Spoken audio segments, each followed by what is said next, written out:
total kare-resign mo lang naman kahapon.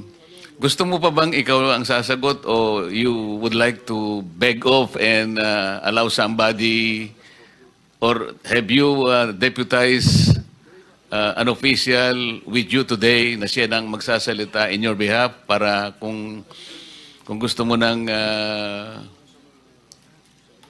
mag-beg off, it's up to you. Yes, Your Honor. Thank you very much for giving me this opportunity, Your Honor.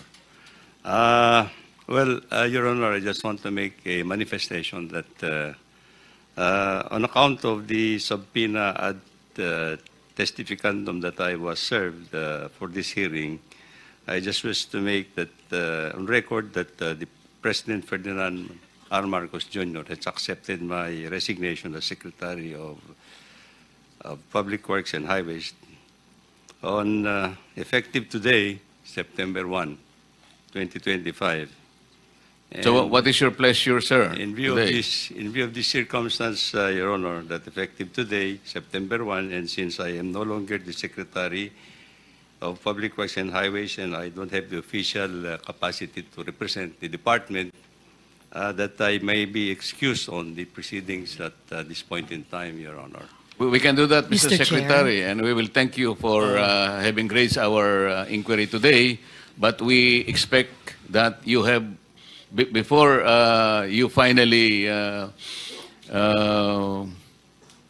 exited from the public office, I think you have deputized somebody who will represent the entire department for questioning before this inquiry today. Have you done that?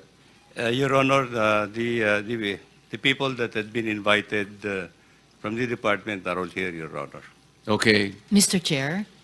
Yes, Senator Risa.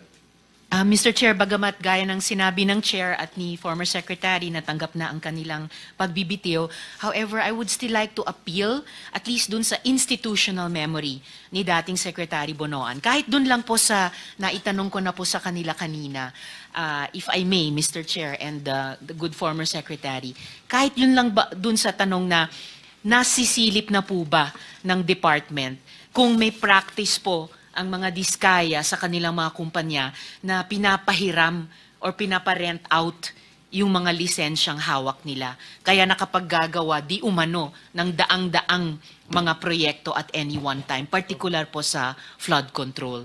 Nangyayari po ba yon, former Secretary Bonoan? If I may, but this is already an official, Your Honor. I understand, Mr. Chair. The issuance of a contract is based on a bidding process, and the process involves the pre-qualification of contractors, and the pre-qualification of contractors is just based on the documents that they have to submit, their contract accreditation, license, whether they are they have a license for A, AA, AAA, and things like this, depending on the project that they're going to implement. And then they have to submit the list of equipment that they're going to use into that project, whether it is owned or leased, Your Honor. And then the other document that they have to submit is actually their net contracting capacity. And this is based on a certification coming from the Bureau of Internal Revenue, Your Honor. So these are the three documents that we use in assessing actually all those who are entitled to participate, Your Honor. But Mr. Chair, pagkatapos nyo ma-ascertain na base sa tatlong dokumentong yon, may capacity nga po sila. Did it ever occur to the department before na baka pinaparent out nila or pinapahiram nila yung mga lisensya nila? Naisip po ba yon ng department dati? At sinimulan na po bang tignan o investigahan po iyon, Mr. Yes, Chair? Your Honor, we take into a look actually the capacity and capability of the contractor. Now, in the field, there are certain components of the projects that may be locally implemented. But again, Your Honor, At the end of the day, it will still be the responsibility of the contracting party. So, Mr. Chair, posible po locally, Yes. at least locally, na may mga parte ng proyekto Yes.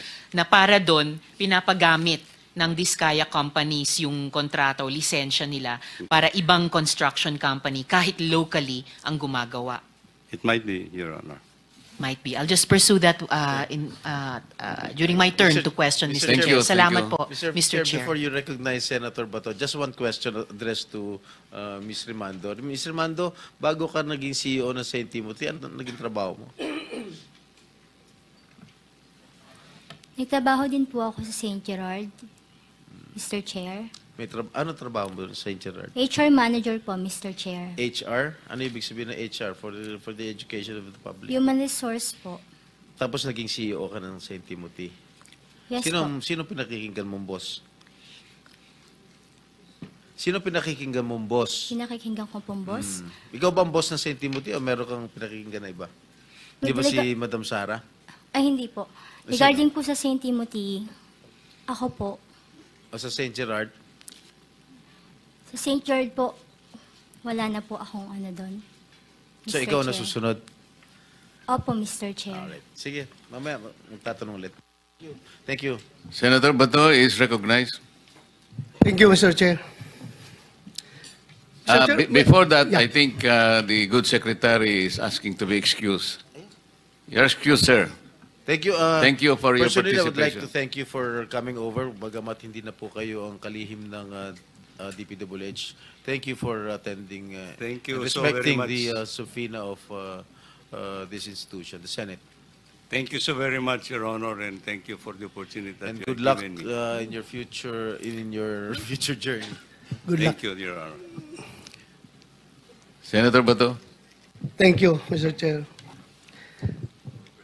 Mr. Chair, may I request the presence of MG Samidan Construction? Dito ba?